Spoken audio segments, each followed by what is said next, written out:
Hello and welcome to the Dream Team Professor podcast. My name is Scott, and in this episode, we're looking at the top players to target for Game Week 4 Sun Dream Team. Now, I'm going to start off with the fixture ticker from ffstuff.co.uk, and it's looking nice and full now with these double game weeks. We've got all the European fixtures and cup matches now fully confirmed, but there's been a few changes to the sort of fixture schedule. So I had said previously, I don't know if you noticed, but the Dream Team app had some people down as a triple game week for this week.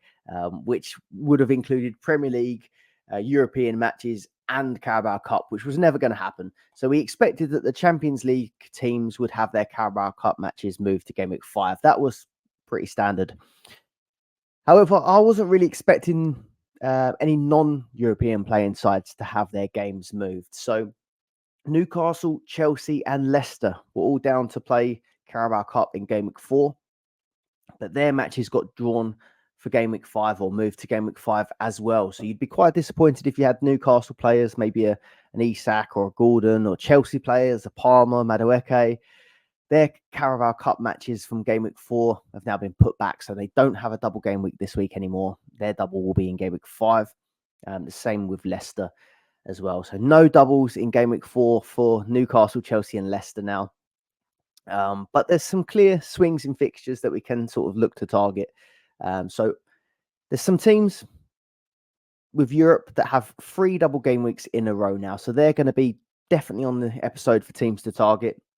Man City, Arsenal, Liverpool, Villa, Spurs, and Manchester United, all double 3 weeks in a row. The Carabao Cup probably is going to have rotation for some of those teams. So it may not be the fact that they're going to have 3 true doubles for your players. But certainly the sort of Premier League and Champions League matches, you'd imagine teams won't be rotating too much for. You then have Game Week 4 doublers. So that obviously includes the names I just mentioned: City, Arsenal, Liverpool, Villa, Spurs, United. But for Game Week 4, Palace, Everton, Wolves, Fulham, Brighton, Southampton, and Brentford also double. In particular, Crystal Palace, Everton, both went pretty strong in their last squads for the Carabao Cup, so they could still be decent ones to target for Game Week 4. And then looking at Game Week 5, the doublers there: Newcastle, Chelsea, Leicester, and West Ham. And of course, the guys that I said would have 3 doubles in a row. So City, Arsenal, Liverpool, Villa, Spurs, and United. So that will be a week that's Carabao Cup for the Champions League. We have the European fixtures for Man United and Spurs, and then Carabao Cup matches for the others. And then Game Week 6 is pretty much back to how we usually get the doubles when it's Europe. So we have Champions League, Europa League, and Europa League Conference all playing in Game Week 6. But then you do have that double blow for Chelsea. So Chelsea will be playing their first lot of Conference League matches. But for those of you that went Palmer last week, he's been left out of the squad for their Conference League. So that is something to keep an eye on, and probably something that's going to be putting people off of Cole Palmer potentially for the near future. I do go into this a little bit more in my stream from last weekend if you wanted to go back and watch that. But I'm going to push straight on really to the top teams to target. But main fixture swings just to cover. So City, Arsenal, Liverpool, Man United, Villa and Tottenham. Across the next 3 weeks, those teams are going to have the most fixtures. 6 fixtures in 3 game weeks. Chelsea will have 5, but like I said, Palmer's left out. And then the teams with 4 fixtures: Newcastle, Palace, West Ham, Everton, Wolves, Fulham, Brighton, Southampton, Brentford and Leicester. And then just 3 fixtures for Bournemouth, Forest and Ipswich.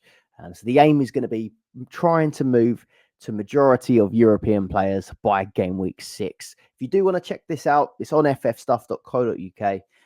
Really handy tool. You can tick the teams that you're interested in and narrow the fixture ticker down. They've also released some really, really interesting stuff this week that you will want to check out. So they've now brought out a price change predictor, so you can have a look and see what price changes you're going to get for your squad. I think Mike, who runs it, said it's about 94% accurate at the moment, but it's going to gradually get more accurate as it's got more data to go from. So that is going to be really handy rather than us guessing. So cheers to Mike from FF Stuff for sorting that out. There's a few other new bits on there as well. So you've got a team price change tracker.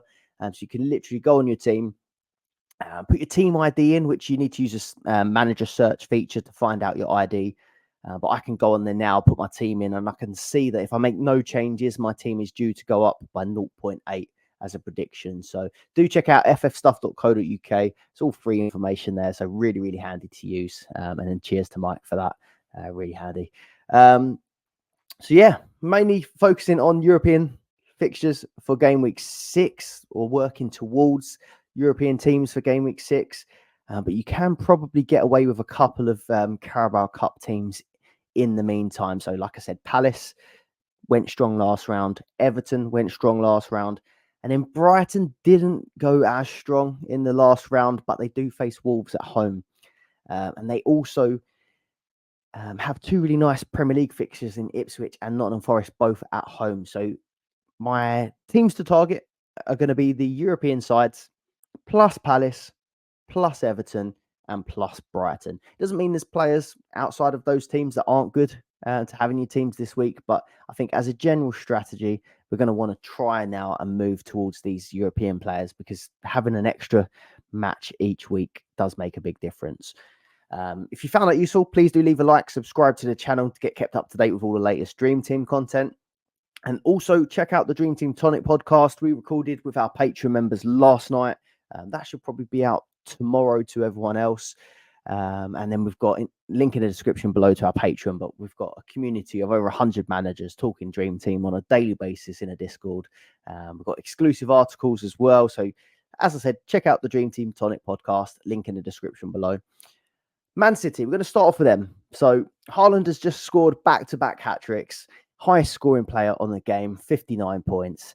And is he the top captain pick again for game week 4? I think he probably is. Brentford at home, Inter Milan at home, 7 goals in 3 games. So must admit, I'm probably going to put the armband on him again.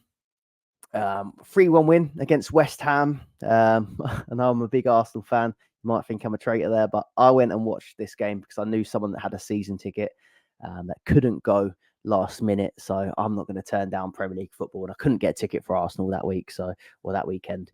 So 3-1 to City against West Ham. I would like to have seen West Ham win, to be honest. But it wasn't bad watching my captain score a hat-trick.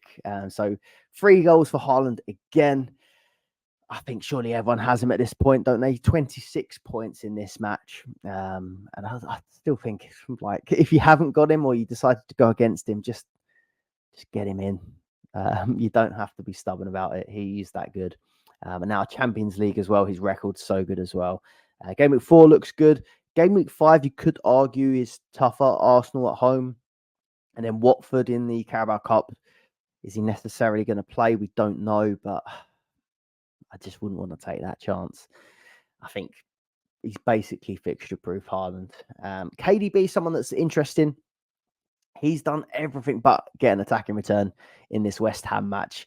Really interesting what he was sort of doing on that left-hand side, like drifting into the space. And then I think it was Grealish that was moving a bit more central, but just gave De Bruyne just so much space and time to get decent crosses into the box. So yeah, exciting to see that. And he has been really good, De Bruyne. 1 goal, 1 assist so far this season, but probably could have had a lot more. Looks in really, really good shape. I think he probably starts 2 still in game week 4. Ake got injured last night on international duty, went off on a stretcher. So not someone that we were going to target, but I'm just wondering what sort of knock-on effect that might have for some of the City defenders. So the obvious one is Vardiol, because he plays on the left. Vardiol plays on the left. Surely this helps his minutes a bit more.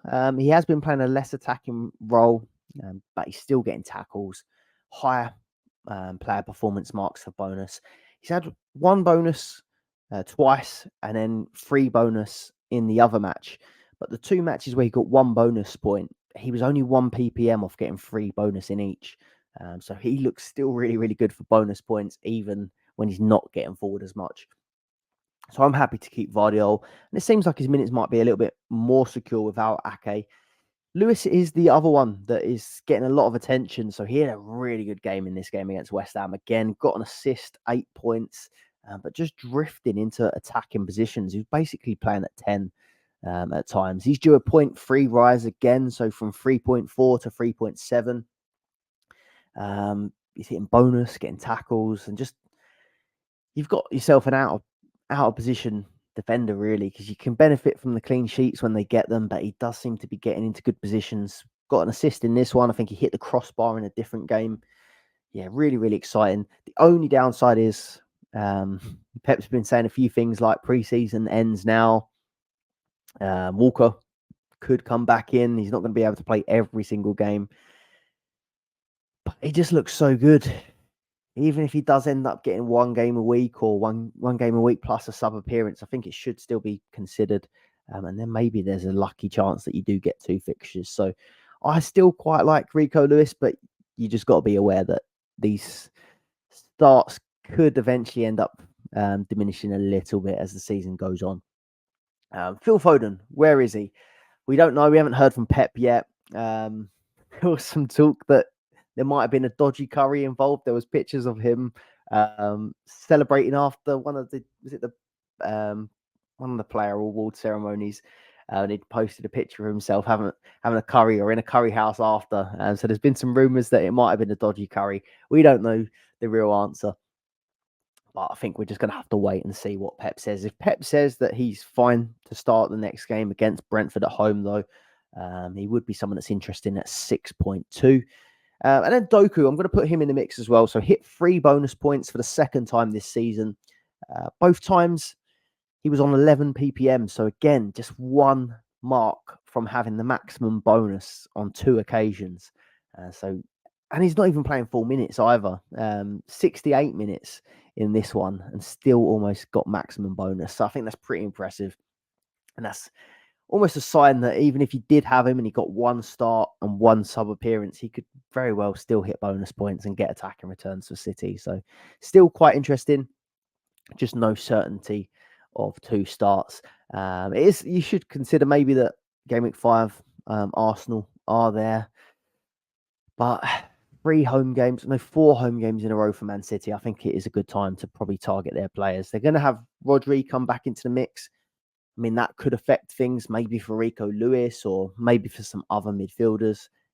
But it's the case always with City. They've got a lot of players and rotation is always a risk, but they just do so well all the time.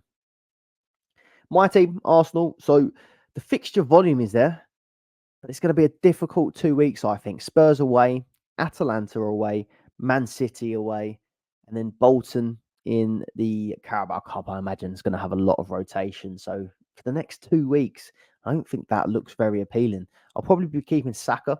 He's picked up his 4th attacking return in 3 matches, 1 goal, 3 assists, 11 points in this match. Joint 4th highest scorer in the game as well. 2nd for most shots on target behind Haaland. I must say with these fixtures, I don't really think that anyone's standing out to bring into my team. We've just had Ødegaard look like he's got a nasty ankle injury on international duty. Calafiori picked up a bit of a freak injury. I think he'll probably be okay. Declan Rice is suspended for the North London derby as well. So not good at all at the moment. A lot of injuries about. So yeah, I think it's probably a hold on Saka. I probably wouldn't bring him in if I didn't have him already. Probably wait until like game week 6. Havertz is due a rise. He got his goal against Brighton, well taken. 2 goals, 1 assist for the season. Won't go into the Brighton game because it was that long ago. I've put it behind me now. But really nice goal for Havertz in that one. And he would typically be on the radar, but I just think with Rice getting injured and then Ødegaard now being a doubt, I do think there is a chance that Havertz could drop into that midfield like we have seen him do at times. Gabriel Jesus apparently should be back for this match. So we've got him or Trossard that could play as striker. So I do think we might see Havertz in the midfield. So that would be enough to probably put me off of him. But he did get a goal and an assist away at Spurs last season. I don't think it's for this week, but Urian Timber, 3.7 million, has started the last 2 matches. If we do start to see that he looks like he's going to get 2 games a week, I won't hesitate to bring him in. But I do suspect that Calafiori might come in for the Champions League instead. But yeah, Rice out. Erdegaard injury looks pretty bad. Maybe we could see £3 million Raheem Sterling, new signing, making some sort of appearance. I'm not sure he's really going to come and have his debut start in the North London derby, but if we do get some signs that he is going to be starting matches, that could be a really interesting price. Liverpool, Nottingham Forest at home in game week 4, and then AC Milan away. Mohamed Salah, second highest scoring player in the game with 45 points. Him and Haaland at the top, both delivering 3 goals, 3 assists for him. 4th highest owned though. So Haaland, Palmer and Saka all currently higher ownership than Salah, which is quite surprising. This looks like another prime fixture, home to Forest. And then game week 5 as well. Bournemouth at home. And then West Ham at home in the Carabao Cup. We don't know what Slot is going to do yet in the Cups. Imagine that because it is West Ham, that they probably will go pretty strong. Maybe we see the likes of Elliott, Gakpo, Nunez, but there is always a slight chance that we could still see some of the big hitters playing in this one. Tough decision for the armband, probably between Salah and Haaland this week. I think I'd probably just look at Haaland just because it's 2 home fixtures, Inter and Brentford versus Forest at home and AC Milan away for Liverpool. But I mean, you could make a good argument for either of them. Luis Diaz is the most transferred in player so far this week. He's due a 0.3 rise. Again, you can check that out on ffstuff.co.uk. This match center graphic and the fixture ticker is from them as well. Back-to-back 16 pointers for Diaz. 2 goals against United, a goal and an assist against Brentford. Did play last night, but I was looking at a thread from FPL Boys, and they said he should have about 74 hours rest before this Forest game. So initially I was concerned about the turnaround time and flights and everything, but I think he'll probably end up starting Forest. I think that's probably enough time. Szoboszlai, 2 assists so far for the season. He's had 3 lots of 90 minutes. I do think for 3.9 million, he could be good for 2 fixtures. It's not one of the most exciting picks from Liverpool, but it's quite hard to nail down players that we think will start both matches in Europe for some of these sides. And I think Szoboszlai has got a decent chance of that. Seems a bit more threatening than McAllister and a bit more advanced than him as well on the heat maps and stuff. So I like the look of Szoboszlai, even though before the start of the season, I probably would have said I fancied McAllister as a pick more. But after seeing him play, Szoboszlai is probably the standout there. Then we've got Trent versus Robertson, both decent picks, but I thought I'd compare them both. It's been 3 clean sheets in a row now for Liverpool. Could possibly continue that for Forest as well. 4 clean sheets would be crazy, but they do look really good at the back. The fixtures have been nice. Trent's on 9 points average versus Robertson's 8 points. So not too much in it for the price difference there. Both only have the 1 bonus point, which I probably would have assumed that they might have had more so far this season. Like I said, 3 clean sheets in a row. Nice fixture run continues. I feel like Trent has been quite unlucky not to get an attack in return at this point. He's had 3 big chances versus Robertson's 0, as in big chances created. 1.5 expected assists for Trent and 0.4 expected assists for Robertson. So again, it looks like Trent is the one that should have really had more in terms of assists. That Jota cross stands out. And then 8 corners from Trent versus 12 corners taken from Robertson. So Robertson taken slightly more corners, but surely that's just down to pure chance of which side the corner ended up being on. Seems like one takes it from one side, one takes it from the other. So I think possibly if it was my situation and I was looking to get one, I'd probably consider going Robertson just for the money saving, because there doesn't seem to be too much in it right now. But I do think that if I had Trent, I would probably stick with him because I do feel like there's a big haul coming. Man United. Now, it's not been a good start to the season. Obviously, 3-0 loss to Liverpool. But they do have a nice Premier League fixture here to bounce back with Southampton away. They did rotate heavily in the EFL Cup, though, last season. They've got Barnsley this time round. Bruno, Rashford, and Højlund were all benched for last season's one.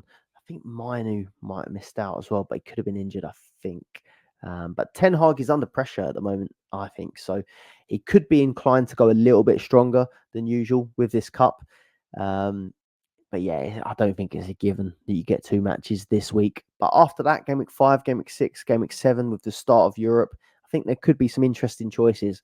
You got Mazraoui, scored pretty well so far at the back, 9 points, 5 points, and 5 points. He got 8 tackles in this match against Liverpool. Now, that probably is because they had so much attacking threat, but it's decent for tackle points there. And he's hit tackles in every match that he's played. He's had 1 assist and 1 bonus point as well. Only thing I would say is not had the best injury record. So remains to be seen whether or not he definitely gets the 2 games a week. But him and Dalot look pretty nailed on those fullback slots. But I have heard that Luke Shaw could be back for Southampton. So it just depends which one makes way for Luke Shaw when he comes back.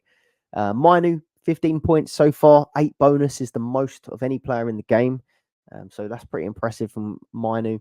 I think he's one to watch with Europe coming, but I still think he's a little bit more expensive than I'd like to pay. And after that sort of dodgy game in the last one, I do think a lot of their players are due a price decrease. So it could be a case of pick them up next week for a little bit cheaper. And if they have a good match against Southampton, you could get a price rise as well. So probably wouldn't go there now, but I would maybe look at it for game week 5, Crystal Palace, and I think it's FC Twente. I've only got FC on the screen there, but I think it's Twente.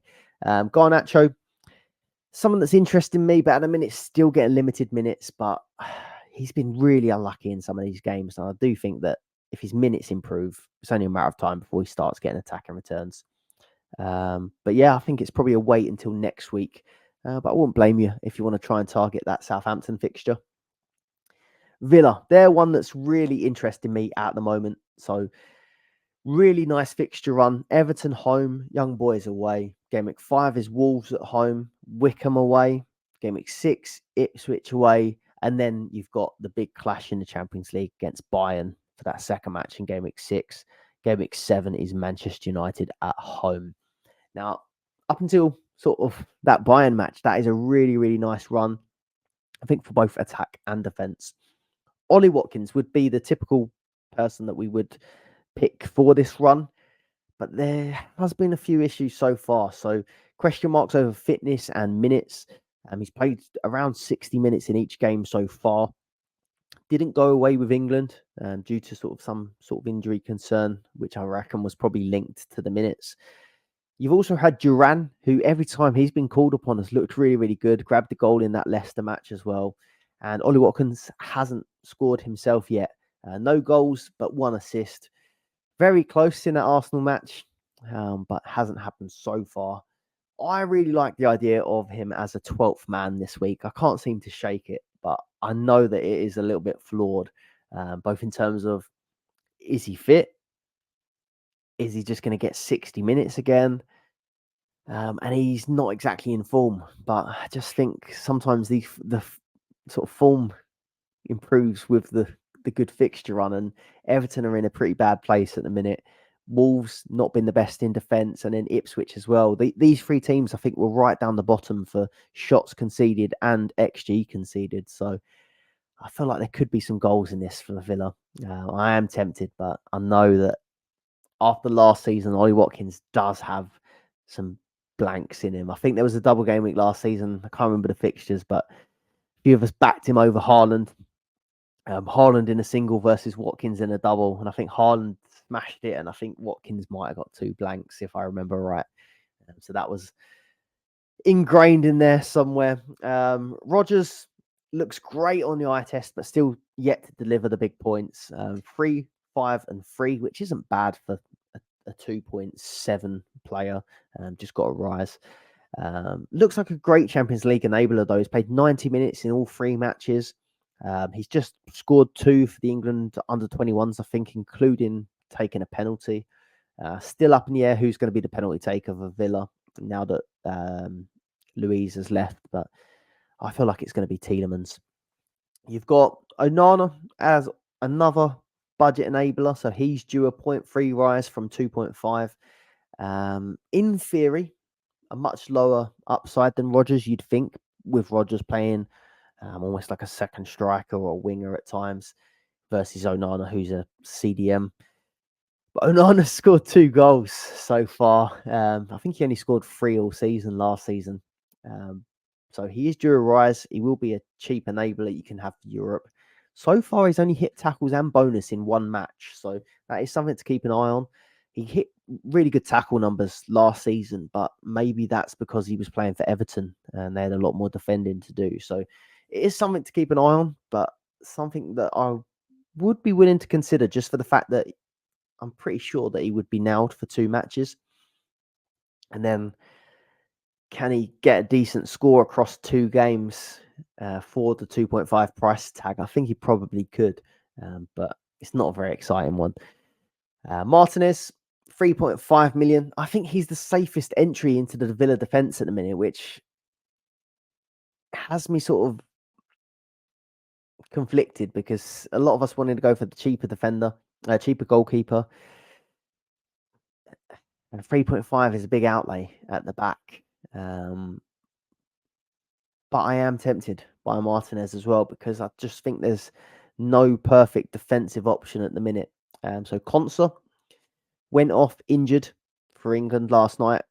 I don't really know how serious it is yet, but there's a few Twitter pages that apparently assess injuries just based on looking at them, which I can't imagine is a very accurate way of doing it. But a few people saying they don't think it's going to be serious. Does that dent the clean sheet hopes for Villa? Probably, because Konsa is a big part of that defence and probably the only one that's really nailed.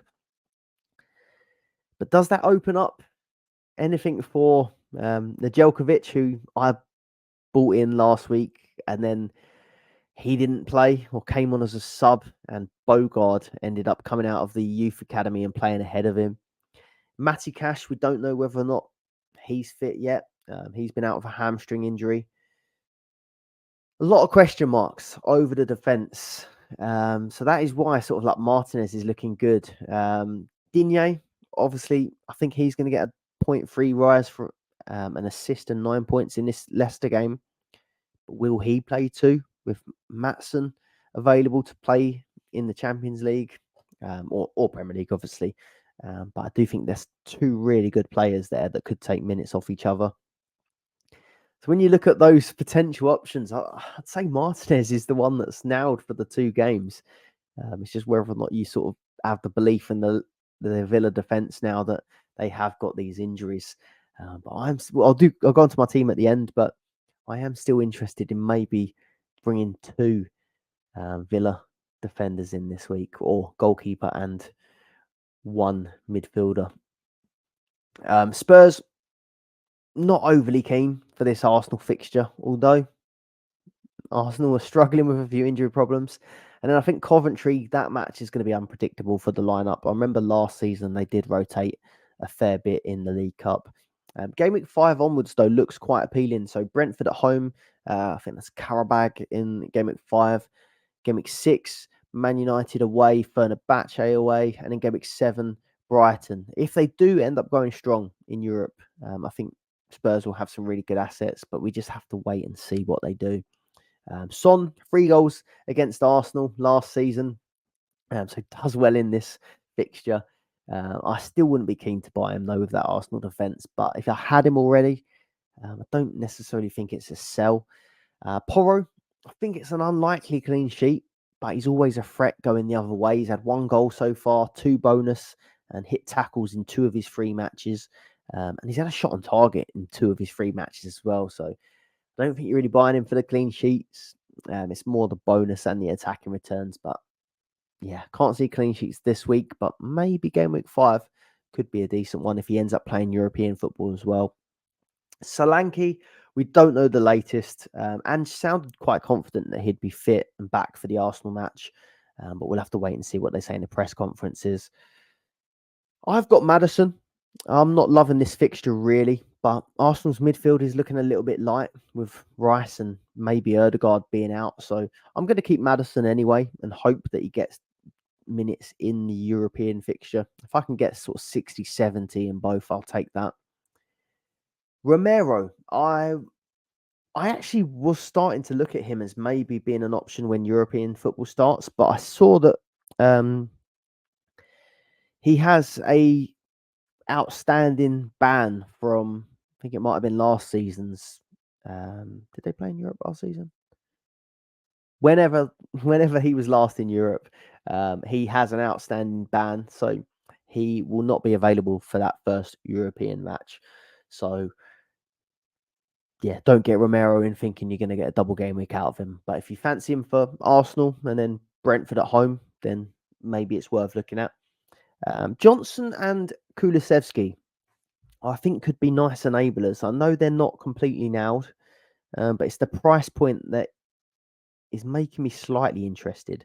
So Brennan Johnson, 3.1 million. He's due a rise because he got 6 points and an assist off. I'm not sure if it's off the bench or if he started that one. He got 45 minutes in the Newcastle match. 1 assist, 1 shot on target, 2 tackles. Off the bench. So he's a decent threat. And last season he got 5 goals, 12 assists, and scored quite highly for the price point. But goals and assists have both had a boost by an extra point each. So I do think that someone like Johnson, even if he isn't getting starts but still getting attacker returns, could be good for the price. Kulusevski, not as hot on, especially with Solanke coming back and a few players coming back. There is less chance of playing. But he's at 2.8 million. And he got 2 points, so he's probably going to drop again. If we get Kulusevski at around like 2.5 and he ends up playing or starting all of the European fixtures and coming on in the Premier League, I don't think that is terrible for an enabler.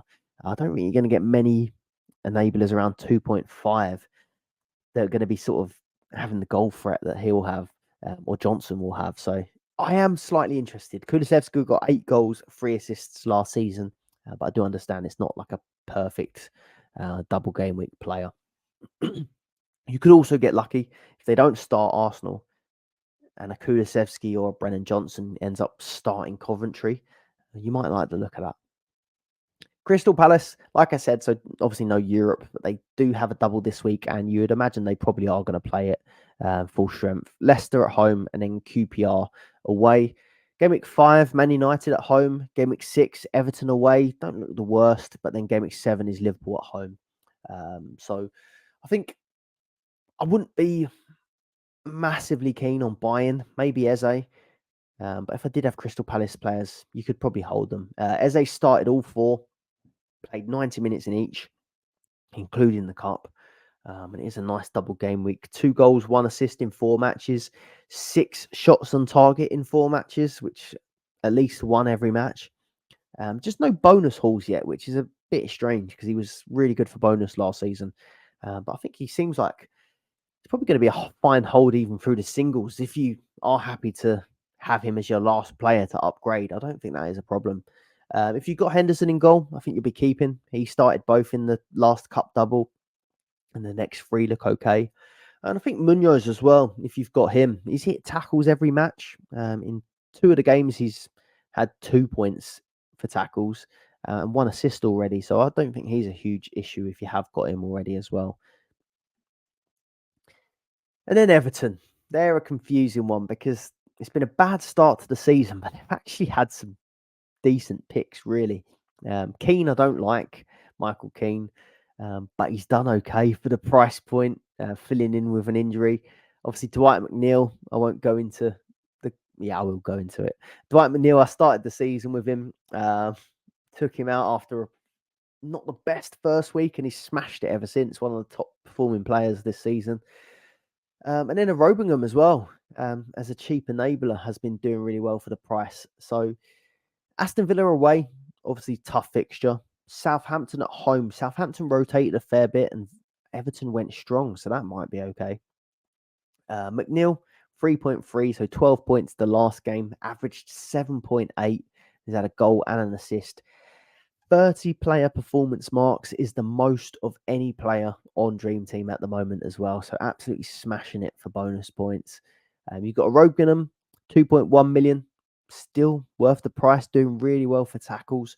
I would be a little bit concerned about James Garner coming back and then the new signing Mangala though. But the price is not an issue. And then you've got Keane, 1.5 million. He's due a 0.3 rise.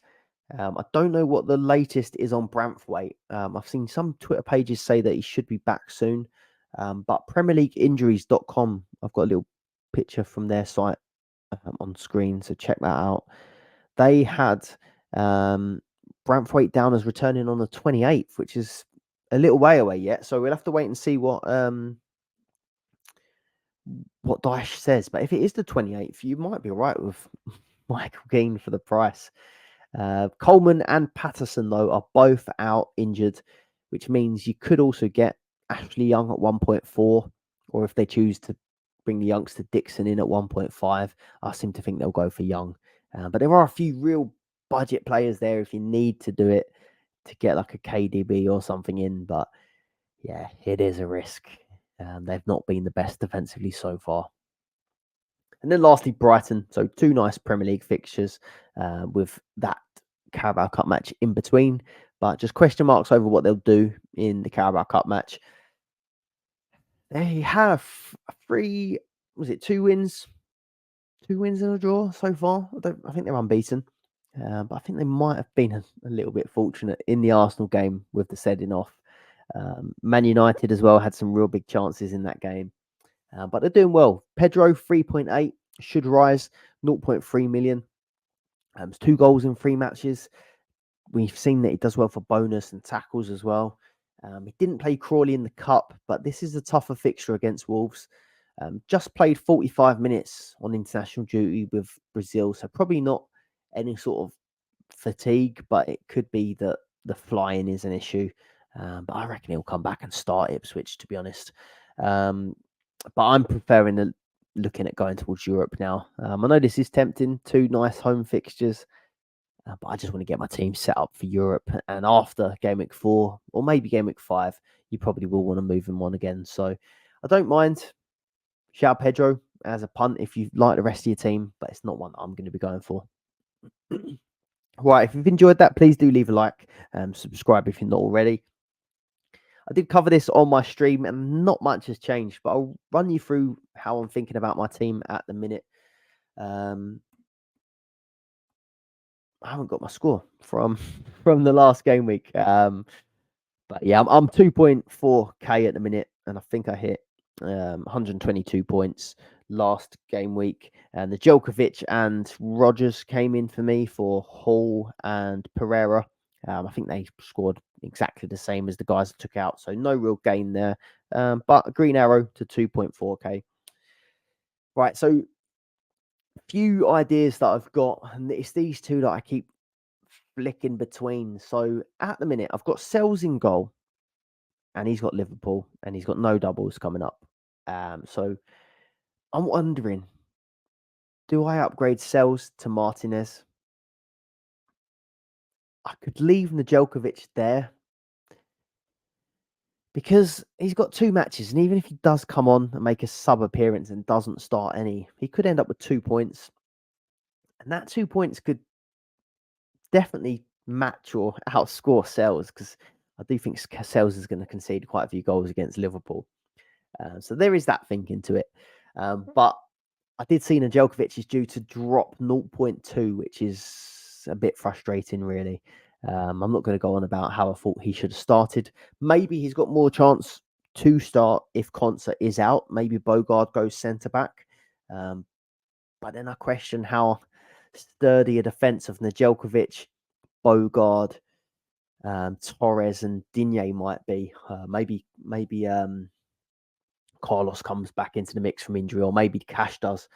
We don't know yet. We'll have to wait and see what Emery says. But Martinez, I like for the clean sheet potential and potentially playing twice.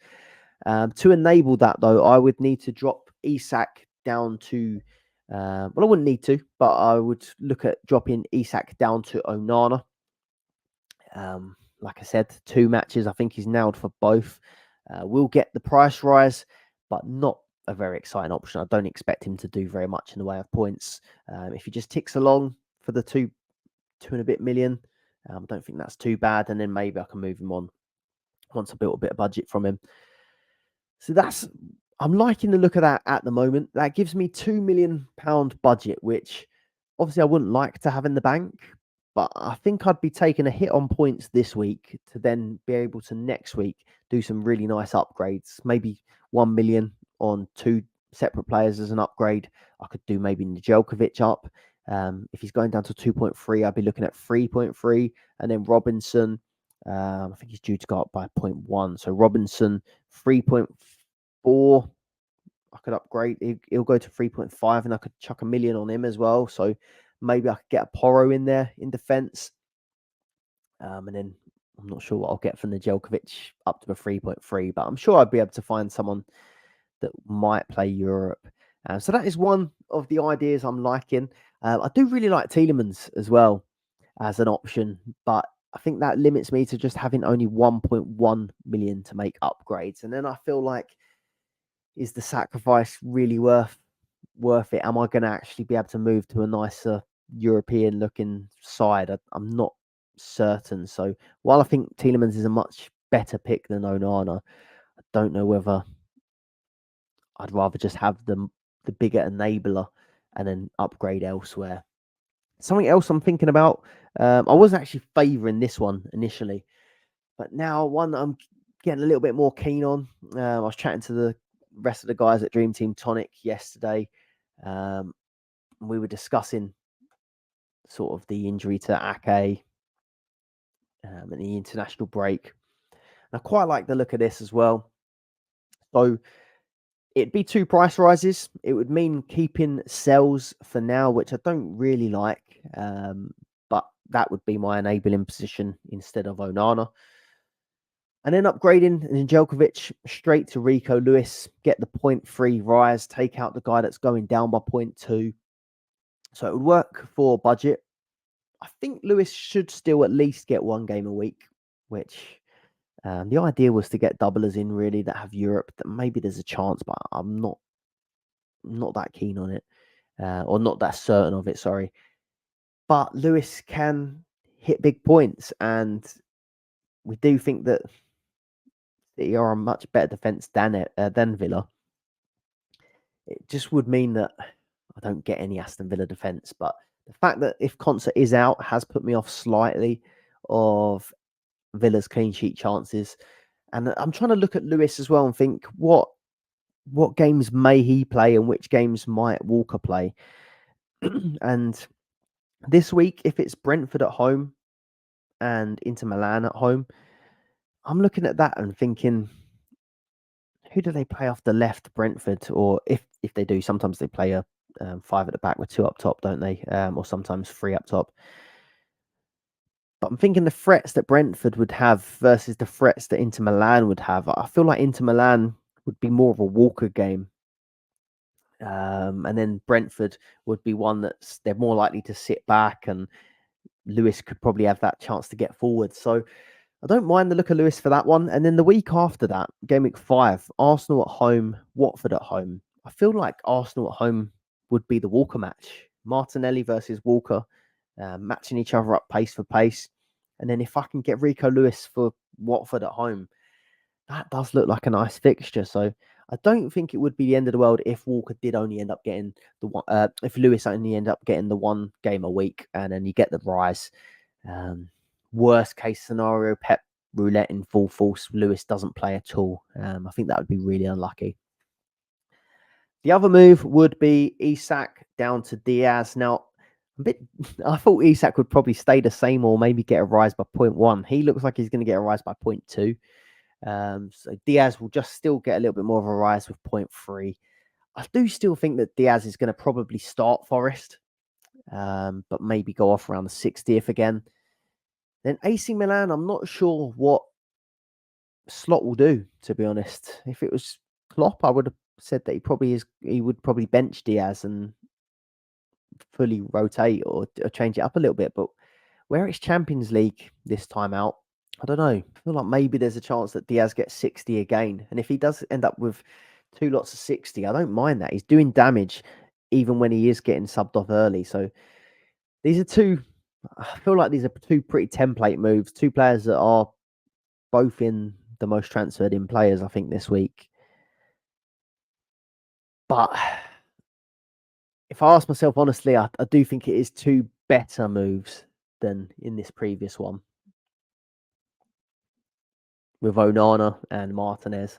But I just do really fancy those clean sheets. And I do like that this gives me £2 million budget left over to upgrade elsewhere. Whereas if I do go for Diaz and I do go for Lewis, it probably means I'm going to have to just keep a pants goalkeeper for quite a while. And then when I do make changes next week, it'll probably have to be Robinson and Eze out to players of around the same value. But it would be doable, and it would mean that I've then got basically 10 players by the following week of all sort of European players apart from the keeper. So it doesn't look terrible, but I haven't made my mind up. It is one I'm going to have to think about. And I think the press conferences will play a big part in it as well. Not expecting Pep to give us much clarity, but maybe if we get an idea of what Diaz's situation's like, maybe we'll get an idea of how fit Conser is, whether he's going to be back available. Maybe if Matty Cash is declared available and Conser's declared available and Diego Carlos is declared available by Emery, then I'm going to have to get rid of Jelkovic anyway. So, yeah, I think a lot of it is going to come down to the press conferences. I'm starting to feel like this is the one I'm favouring a little bit more with Diaz and Lewis. But I do really want Villa defence for next week. Gonna have to think about it. No deadline stream from me on Saturday. I am a best man at a wedding, so I will not be deadline streaming. But maybe the boys at Dream Team Tonic might be hosting one. We'll have to wait and see. If they are, they'll put that information out there a little bit later on. But I'll try and get some sort of video or post. Follow us on Twitter and all the other places. And I'll try and announce what I am going to be doing with my team a bit nearer to the deadline. So thanks for watching, and I'll see you all on the next one.